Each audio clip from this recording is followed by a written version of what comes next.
Kapag narinig niyo ang salitang Palawan, ano ang unang pumapasok sa isip niyo? Siguro yung mga nakakabigahing views sa El Nido, yung mga nakatagong lagoon sa Coron, o kaya yung sikat na Puerto Princesa Underground River. Di ba? Sobrang ganda talaga, kaya nga tinawag itong the last frontier ng Pilipinas. Puting buhangin, napakalinaw na tubig, literal na isang paraiso. Pero teka, gusto kong itanong sa inyo, naisip niyo na ba kung saan talaga nanggaling ang pangalan ng islang ito? Bakit nga ba Palawan ang tawag natin sa Palawan? May kinalaman ba ito sa mismong hugis ng isla? Sa mga punot halaman doon? O baka naman nanggaling sa mga dayuhang dumating noong unang panahon? Kaya para sa ating paghimay ngayon, mag-iimbestiga tayo. Aalamin natin yung tatlong magkakaibang teorya mula sa ating mga nakalap na historical na tala kung paano nga ba nabuo ang pangalang ito. Wala tayong kakampihan dito, ilalatag lang natin ang mga detalye mula sa ating mga sources, tapos kayo nang bahala mag-isip kung ano sa tingin nyo ang pinakamalapit sa katotohanan. Okay, simulan natin sa una, ang teoryang Espanyol o yung teorya tungkol sa hugis payong. Alam nyo ba na nung panahon ng mga Kastila, hindi Palawan ang unang opisyal na tawag dito? Tinawag nila itong Paragua. Nanggaling yan sa salitang Espanyol na Paraguas, na ang ibig sabihin ay payong. Yap, payong. At ang pangalang Paragua ang naging opisyal na tawag sa isla sa napakahabang panahon at nagbago na lang ulit nung dumating yung mga Amerikano. Ngayon, ang nakakatuwa dito ay kung bakit payong. Kung susuriin ninyong maigi ang lumang mapa ng pangunahing isla, makikita nyo na yung mismong hugis niya mukha talaga siyang nakatiklop o nakasarang payong, di ba? Nakakamangha na ibinase pala ng mga dayuhang Kastila yung pangalan sa literal na hugis ng isla na nakita nila mula sa itaas. Moving on, tingnan naman natin ang pangalawang anggulo, ang teoryang Chino o ang teorya ng magandang daungan. So paano tayo nauwi sa Palawan kung Paragua ang tawag ng mga Kastila? Dito na papasok ang mas luma pang kasaysayan. Bago pa man dumating ang mga Espanyol, napakaaktibo na ng kalakalan natin sa mga sinaunang Chino na lulan ng kanilang mga junk ships. Mula pa noong ika-9 na siglo at lalo na nang pumasok ang ika-13 siglo, pabalik-walik na ang mga barko nila sa ating mga kapuluan. At sa mga ancient records na ginawa ng mga mananalaksik na Chino, may binabanggit silang isla na tinawag nilang Paolao-yu. Ayon sa mga historians, ang ibig sabihin ng Paolao-yu ay Land of Beautiful Harbors o lupain ng mga magagandang daungan. Kung napunta na kayo sa Palawan, alam nyo na akmang-akma ito. Punong-puno kasi ang probinsya ng mga ligtas, payapa at napakagandang daungan para sa mga bangka at barko. Pero ang tanong, paano naging Palawan ang Palau-yu? Well, ganyan talaga ang wika. Nag-i-evolve.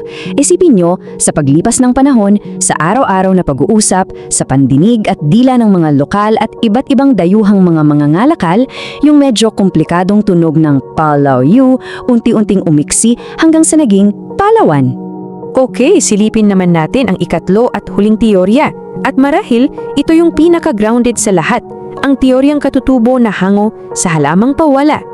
Para sa maraming mga lokal, ito talaga ang mas may saysay kasi galing mismo ito sa sarili nilang paligid at wika. Sinasabi ng pangalan daw ay galing sa salitang Palwa. Sa ilang lokal na diyalekto, ang Palwa ay tumutukoy sa tangkay o pelepinya ng dahon ng sasa pati na rin ng niyog at natural na napakarami at napakasagana ng mga halamang ito sa buong isla mula pa man noong sinaunang panahon. Kaya isipin nyo dahil sobrang sagana ng isla sa mga partikular na halamang ito, ano bang mas natural na itawag sa lugar, di ba? E di yung lupain na maraming palwa, naging Palawan at nung kalaunan pormal nang binigkas ng mga tao bilang Palawan. Ang pinakamahalagang punto natin dito is kung paano ipinapakita ng teoryang ito yung napakalalim at matibay na koneksyon ng mga Palawenyo sa kalikasan nila. Hindi siya ipinangalanan base sa paningin o external na pananaw ng mga dayuhan. Ibinase siya sa mismong naranasan at nakita ng mga lokal, sa sarili nilang wika at sa kalikasang bumubuhay sa kanila araw-araw. So para sa ating huling bahagi, ang kasaysayan, kultura at pamanan ng Palawan. And this brilliantly brings everything together. Kung titingnan natin yung buong picture, napakagandang makita ang kabuuan ng ating mga sanggunian. Meron tayong teoryang Espanyol na nakabase sa hugis payong na Paragua.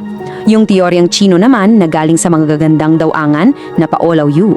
At syempre, ang teoryang Katutubo na galing sa halamang palwa.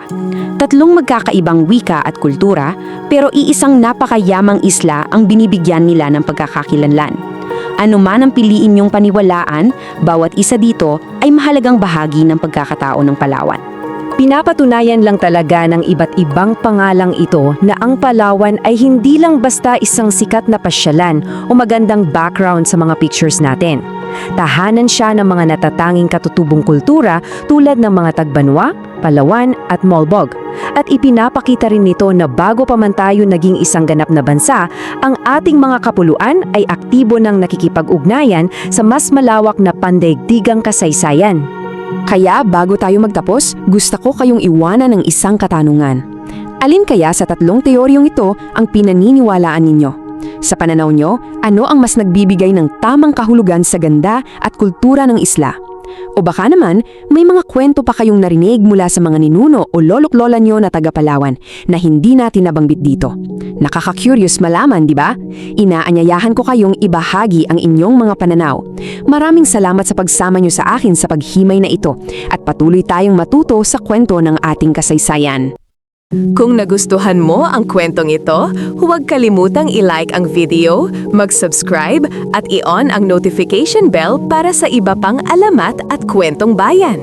I-share mo rin ito para mas marami pang Pilipino ang makaalala ng kagandahan ng ating mga kwento.